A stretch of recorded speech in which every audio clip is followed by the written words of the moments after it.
Saat ini Ramendra baru saja kembali ke villa dengan senyum mengembang di wajahnya. Sambil meletakkan sebuah berkas di batas meja, dia berkata kepada Robin, "Aku sudah mengurus identitas palsu untuk MU. Saat ini kau sudah bersih," kata Ramendra sambil menyandarkan punggungnya di sofa. "Robin, ambil berkas itu dan simpan. Di situ juga ada kartu tanda pengenal yang baru. Sekarang ini namamu bukan lagi Robin, tapi Robson." "Hahaha. Robson Ramendra," kata Ramendra sambil tertawa penuh kemenangan. "Terima kasih ayah. Kau telah banyak membantuku," kata Robin yang kini telah berubah nama menjadi Robson Ramendra itu. "Kau juga harus membantuku untuk menggerogoti perusahaan Future of Company. Saat ini kemungkinan besar kekacauan sedang terjadi di dalam tubuh perusahaan itu karena mereka tidak memiliki pemimpin," kata Ramendra. "Kalau hanya soal itu, ayah tenang saja. Aku akan mengatur semuanya. Yang terpenting saat ini kita harus bergerak. Sebagai langkah pertama adalah mengajukan tawaran investasi dan berusaha untuk mengambil alih saham perusahaan sebesar 51%. Jika saham terbesar telah kita miliki, maka otomatis kita yang menentukan ke arah mana perusahaan itu akan diarahkan. Langkah kedua, andai mereka menolak dan tidak ingin bekerja sama dengan kita, maka kita akan membuat kekacauan dan propaganda agar citra perusahaan Future of Company ini menjadi buruk di mata para pengusaha lain," kata Robin lagi. "Bagaimana caranya, Robin?" "Aku tertarik dengan rencana MU ini," kata Ramendra sambil menggeser duduknya lebih mendekat. "Itu masalah mudah. Kita siapkan orang-orang sewaan dan berangkatkan ke country home. Buat drama seolah-olah masyarakat telah dirugikan dengan proyek yang dijalankan oleh perusahaan tersebut. Atur mereka untuk membuat tuntutan agar perusahaan memberikan pampasan atas kerugian yang mereka derita. Setelah ini berjalan dengan lancar, undang beberapa media untuk meliput adegan itu dan suruh mereka membuat pemberitaan yang dibesar-besarkan tentang bobroknya perusahaan ini dalam menjalankan standar lingkungan yang aman bagi masyarakat di sekitar lokasi proyek. Atur juga para buzzer untuk membuat pemberitaan secara online di internet. Dengan begini, perusahaan akan kehilangan kepercayaan dari para investor dan pemerintah setempat juga akan menekan mereka. Citra perusahaan Future of Company akan luntur," kata Robin sambil tersenyum jahat. "Ayah bisa membuat drama ini sebanyak mana yang ayah inginkan. Semakin banyak yang melakukan unjuk rasa, semakin sering drama ini dilakukan, maka semakin banyak yang meliput berita ini. Kesempatan untuk melihat perusahaan milik Jerry ini runtuh hanya tinggal menghitung hari saja," kata Robin lagi. "Licik. Kau benar-benar licik. Aku suka cara berpikir MU," kata Ramendra memberikan cap jempol kepada Robin. "Kekalahan yang lalu telah mengajarkan kepadaku untuk berbuat semakin licik. Aku tidak akan puas sebelum keluarga Smith dan William benar-benar menjadi gelandangan. Ketika itu terjadi, aku akan memperlakukan kedua orang tua itu seperti seekor anjing kurap yang terlantar di jalanan," kata Robin sambil mengepalkan tinjunya. "Baiklah. Sekarang kita akan memikirkan langkah pertama terlebih dahulu. Aku akan menyuruh seseorang untuk menemukan informasi kontak Barry ataupun Ronald. Barry ini adalah presiden di perusahaan Future of Company kan? Jika kita bisa menunggangi keledai ini, maka segala urusan dianggap selesai separuhnya," kata Ramendra. "Keledai ini sangat setia dengan tuannya, ayah," kata Robin ragu-ragu. "Kesetiaan seperti apa? Apakah dia akan setia kepada pemilik perusahaan yang telah menjadi bangkai dan tak seorang pun yang tahu di mana kuburnya?" kata Ramendra sambil mencibir. "Aku sangat tertarik dengan proyek yang dijalankan oleh Future of Company ini. Memang aku akui Jerry William ini mewarisi sifat ayahnya. Brilian dalam mengatur strategi. Dia juga mampu menguasai bawahannya. Banyak pengusaha sukses yang saling sikut saling tendang. Mereka bisa menundukkan lawannya. Namun Jerry ini mampu menundukkan lawan dan juga mampu menundukkan kawannya. Menundukkan sahabat lebih sulit daripada menundukkan lawan," kata Ramendra.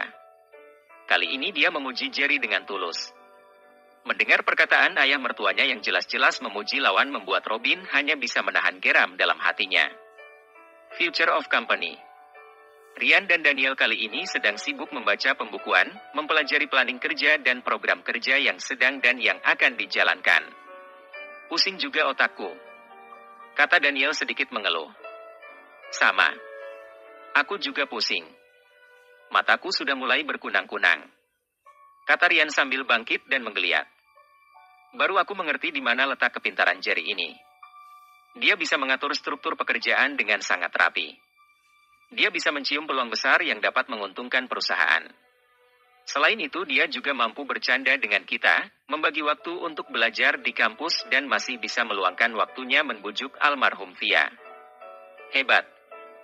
Aku kira kita berdua tidak ada setengahnya dari otak Jerry ini, kata Daniel dengan nada sedih. Jerry ini adalah pemangsa yang selalu menyembunyikan taringnya. Kau tahu mengapa dia bisa hebat dalam mengatur strategi? Tanya Rian. Daniel hanya mengelengkan kepalanya sebagai jawaban. Kerendahan hati, kata Rian. Lalu dia melanjutkan, Jerry tidak pernah mengabaikan pendapat orang lain. Jika dia sudah mengabaikan pendapat orang lain, itu berarti lawannya sudah masuk ke dalam perangkapnya. Apa kau ingat pertama kali dia mengabaikan nasihatku? Tanya Rian. Ya, aku ingat. Di Bukit Bambu, kata Daniel. Benar. Itu pertama kali dia tidak mau mendengarkan pendapat dan nasihat dariku. Tapi apa hasilnya? Dia berhasil menyumbat mulut Megan dengan uang, berhasil mempermalukan Lisa, berhasil memecat Tuan Paul dan berhasil menjadikan Anton seperti seekor anjing yang harus merangkak keluar ruangan. Apa menurutmu Jerry ini tidak cukup brilian? Tanya Rian. Kekuatannya terletak pada kerendahan hatinya, kata Daniel sambil tertunduk. Aku saat ini lebih merindukan Jerry daripada kampung halamanku, kata Daniel. Sudahlah Daniel. Ayo bersiap.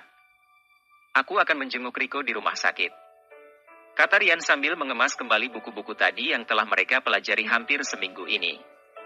Ayo. Aku juga ingin melihat keadaan Rico.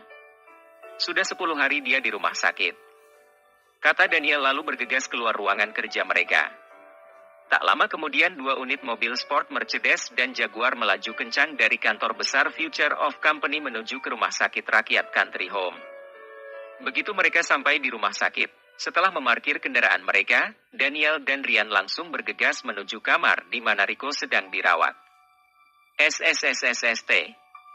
Ada apa Pak Ramos? Tanya Daniel heran sebaik saja mereka tiba di kamar tempat Rico dirawat. Lihatlah itu, kata Pak Ramos sambil menunjuk ke arah Rico. Daniel dan Rian yang penasaran langsung lebih mendekat ke arah ranjang tempat Rico terbaring. Tampak Rico saat ini sedang memeluk sepasang sepatu Louis Vuitton dengan tatapan kosong memandang langit-langit kamar. Kau masih merindukan Jerry, Rico? Tanya Daniel dengan lembut. Apakah belum ada kabar tentang Jerry? Tanya Rico. Sampai saat ini belum, jawab Daniel. Mengapa kau memeluk sepatu itu, Rico? Tanya Rian dengan heran. Sepatu ini adalah pemberian Jerry. Kita masing-masing memiliki sepasang.